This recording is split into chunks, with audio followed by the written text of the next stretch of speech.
Hey, and welcome back to another part of the Black History Challenge, Part 3. I'm the faerie-tempest, and I'm excited for us to be having a baby today in The Sims. So Rose and Benjamin are having their first child, about to have their first child, and things are getting a little tight financially, but let's get into the game and see how they're doing. All right, let's go. All right, we are back with the Coates family. It's currently Friday afternoon in the game. Rose is in her third trimester, so she is ready to give birth any minute. We'll see when that actually happens. I do still have to put a cradle into the house somewhere. I'm not entirely sure where I'm going to be able to fit that yet, so we'll see how that goes.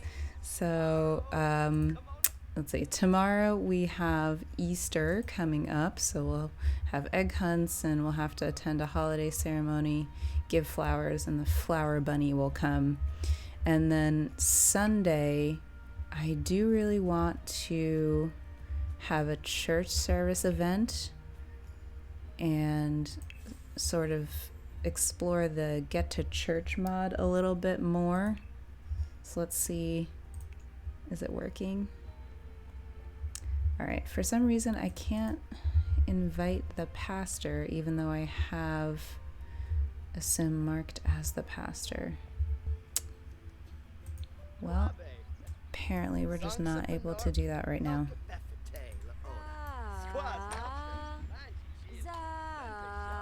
Rose is in a really good mood today. She is singing, or practicing singing. Alright, let's get some food out, because this mama is hungry again.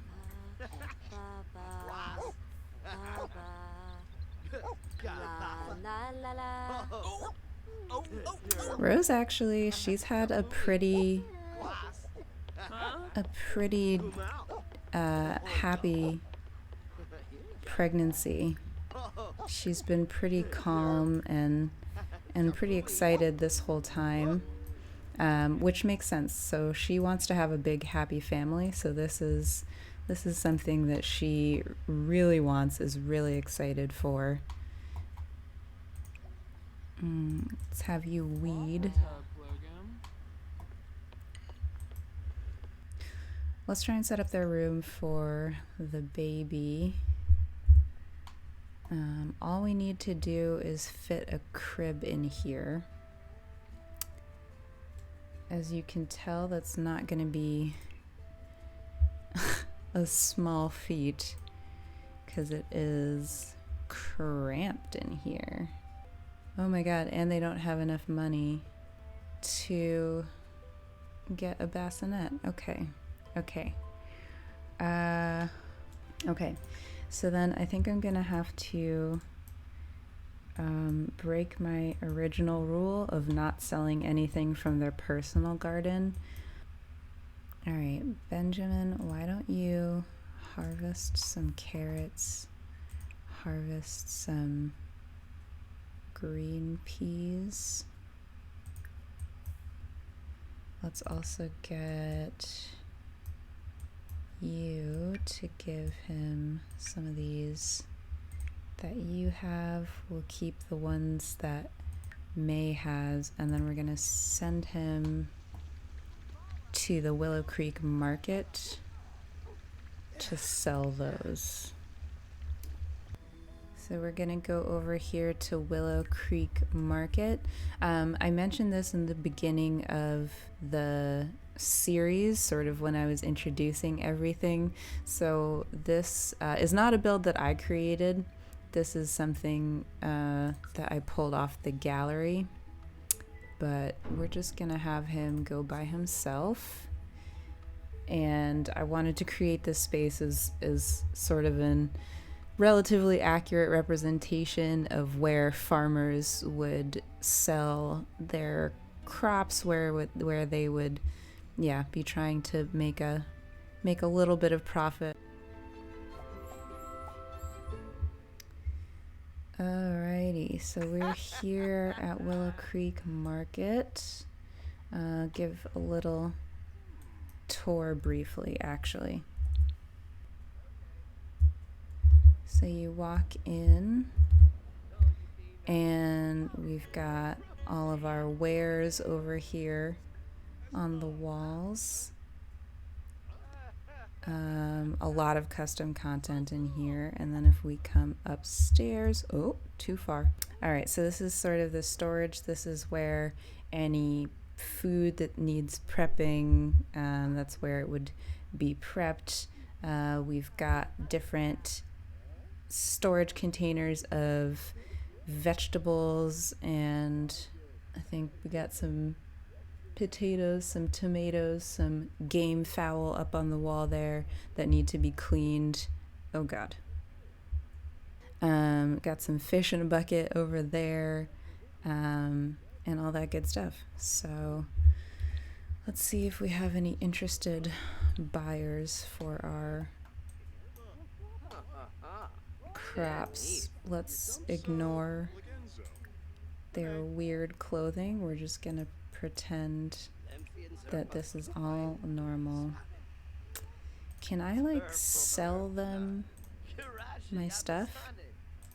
No, I can only buy stuff. Okay.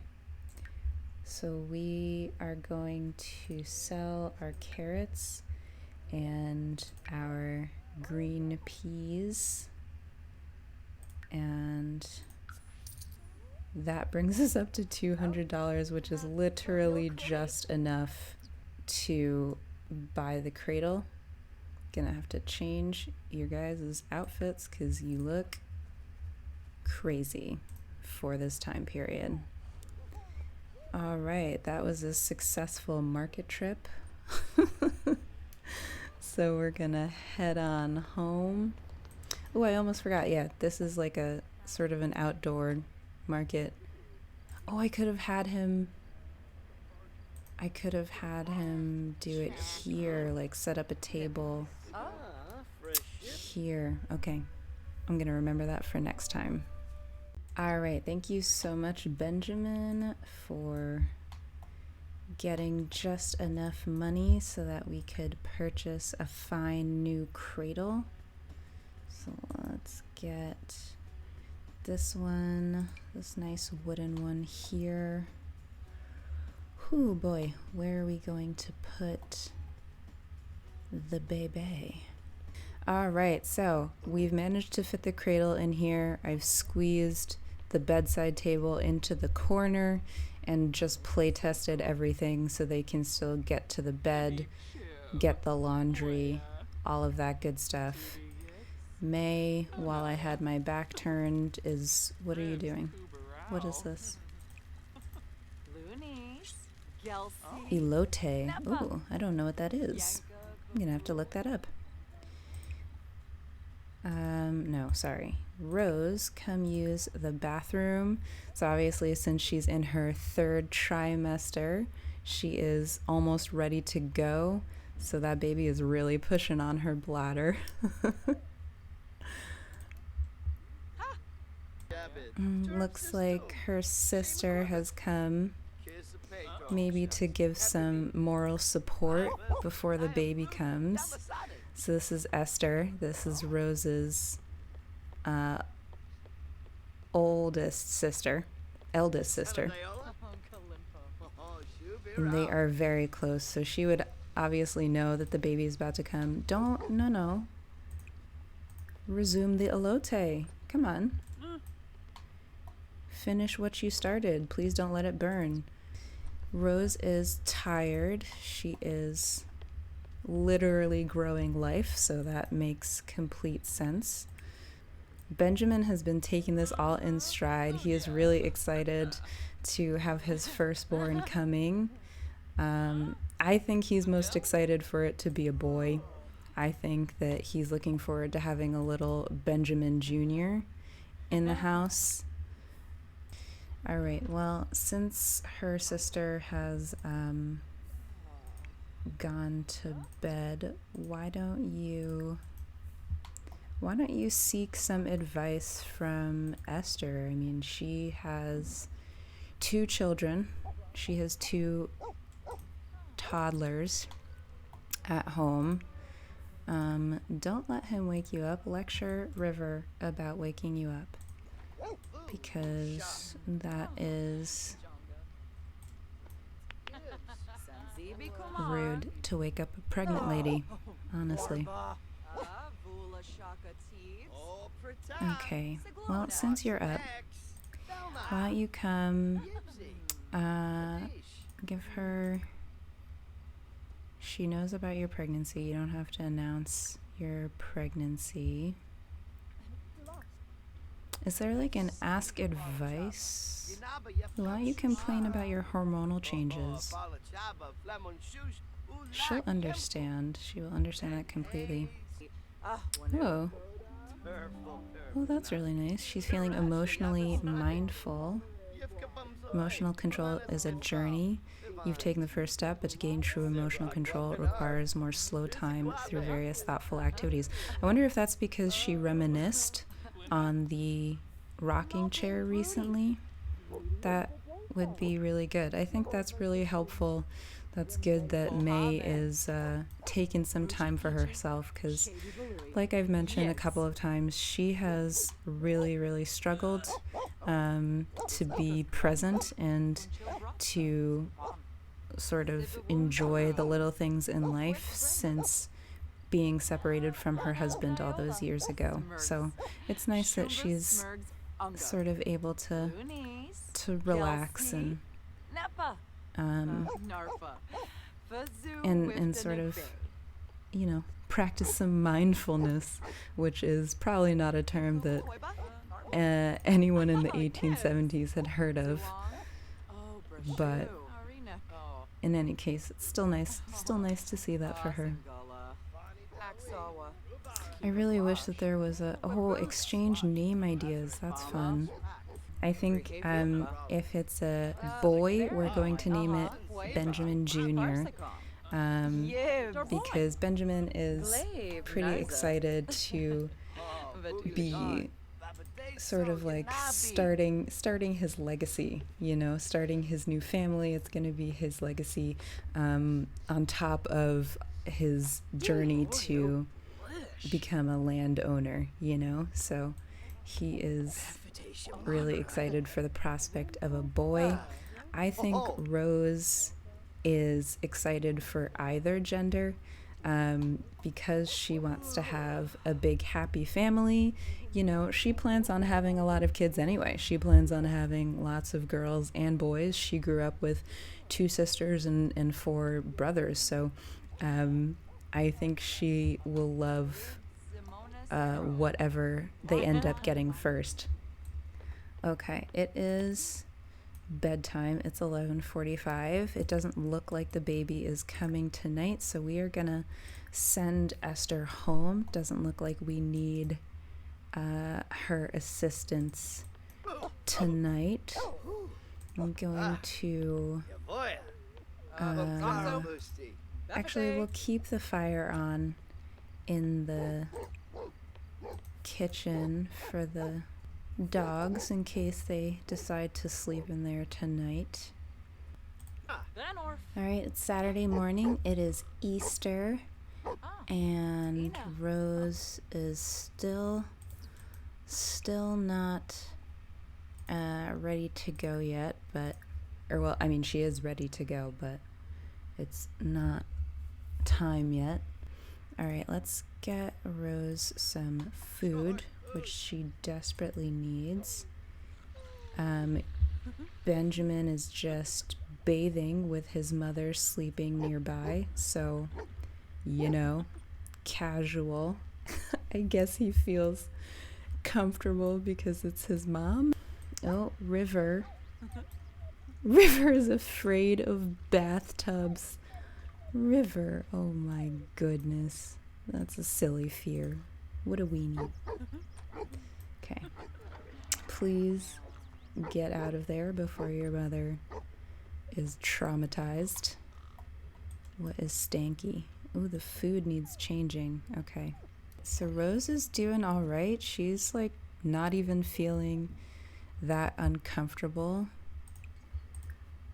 I think she's really just feeling the glow of being excited to be pregnant and excited to find out what their first child is going to be.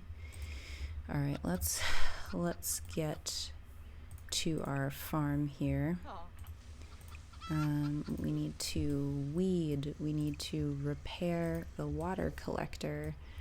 We need to weed over here and spray for bugs. Oh my gosh, so many bugs. How are you feeling, miss? Wearing dry clothing, you got a cozy fireplace, and you just ate delicious food. You know what, Rose? I feel you. I feel that. All right, the ladies are coming to help him out, which is really nice. May, can you help him out, please? Can you spray for bugs? I think after we take care of the farm, we're gonna attend a holiday ceremony. Because I think I mentioned this before, but if not, May is relatively spiritual. She is. Oh, there goes my fairy. Wait. There it is. It's going in the other direction. Black History Challenge and the fairy show. Fairies, fairy. Okay, I'm done. So yeah, so May is a relatively spiritual person. She has a really good relationship with the minister in town, Reverend Fraser, and she would definitely want the family to attend a holiday ceremony today for Easter. Let's attend a holiday ceremony as a family. Obviously, phones are not allowed in general in this challenge. I do have a mod that prevents my Sims, for the most part, from going on their phones randomly to like browse the web or play video games, but you do have to use it for some things, obviously, like traveling or attending ceremonies. Oh God, she went into labor in church.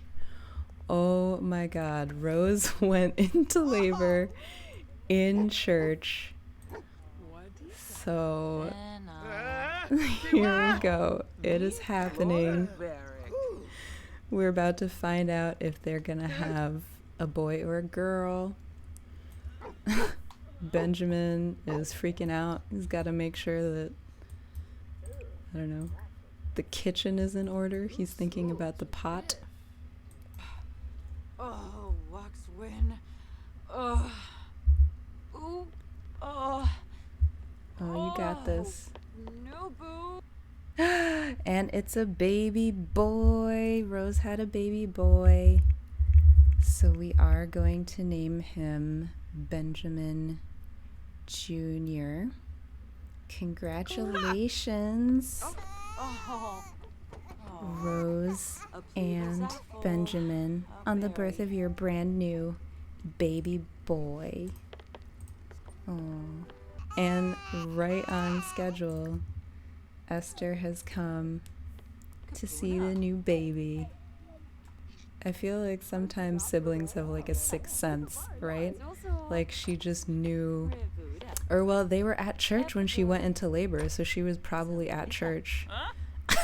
She probably turned around and saw Rose like waddling out of the pews. Rose is feeling fantastic. She has a new baby. It was a great ceremony. Reverend Fraser gave a great Easter Day sermon. Oh, she's just having a great day. And who's this? William Jr. has come by as well. So this is Benjamin's older brother. And he's a bit of a hothead. He's not my favorite. but it is nice that he is coming by to see the baby. Go. Joy besnurf. Let's see, how's Benjamin feeling about everything? He is feeling ecstatic. Also enjoyed the ceremony. And he's just having a happy moment. Alright, come change that dirty diaper. So now that the baby is born, it's probably going to be largely up to Rose and May to take care of him, make sure that everything is sorted for him. But I think Benjamin's probably going to be a bit of a family man, you know? Like, this is his firstborn son. This is his heir if everything goes well, you know? So I think he's going to be a pretty proud dad and pretty excited to be part of the kids' lives in general. I've just realized that their money is so low that we don't have enough to make food. I think we're just gonna have to go ahead and sell some crops on the down low. She could also eat a bunch of carrots. So I think that's what we're gonna do, because it's too late for them to go to market. It's 9 p.m. and you know, some places actually had some cities in the South actually had ordinances. No. Oh, no, I wanted you to harvest the carrots. Some cities in the South actually had these ordinances. So black farmers were unable to be outside of their land from dusk till dawn. Like, they weren't allowed to be out. It was essentially a curfew is what I was reading about.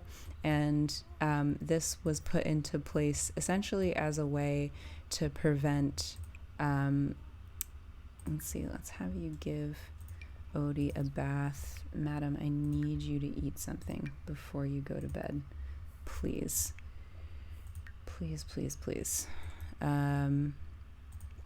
So they would have these dusk till dawn curfews. So African Americans wouldn't be allowed out between those hours. If they were caught out, I think they could be like fined or jailed or something like that. And it was essentially a way for white farmers to deter black farmers from making any real money, right? So you'd have sharecroppers in this system where they had to give up a third or a quarter or whatever portion of their crops anyway to the landowner. And then on top of that, if they wanted to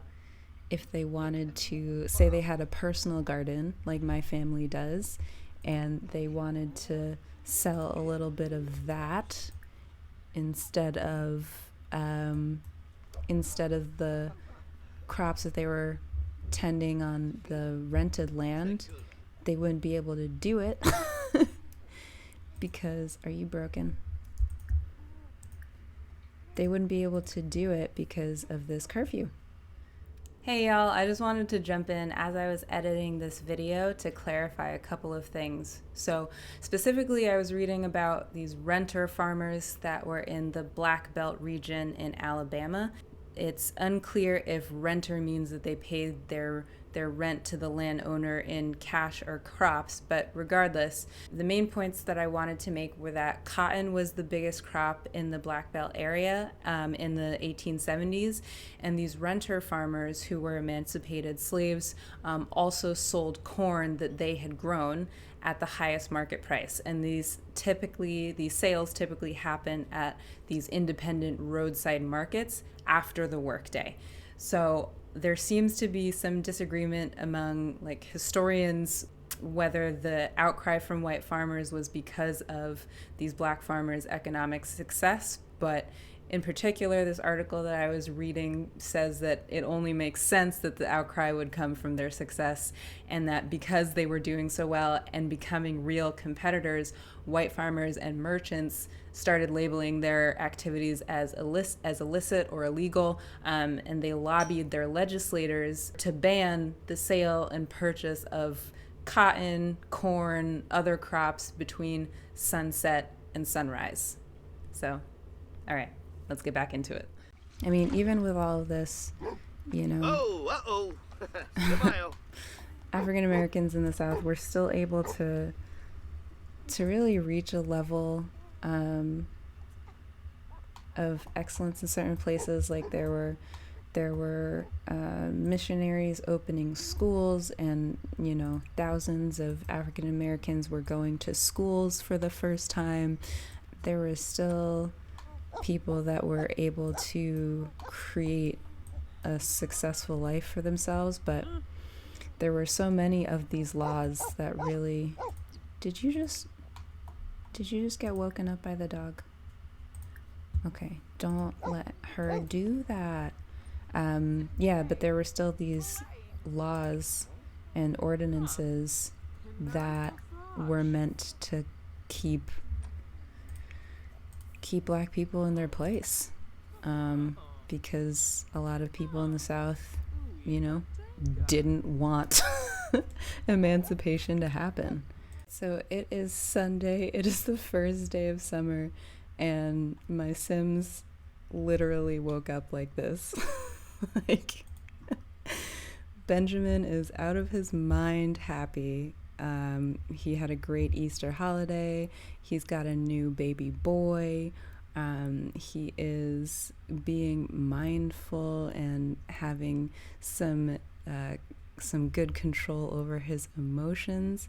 And he's surrounded by the people he loves. So you know what? I get it. Like, why wouldn't he? And he's also sharing in the joy of the people around him, which makes so much sense. Like, this is a Sim who literally thrives off of other people's energy as much as he creates his own energy.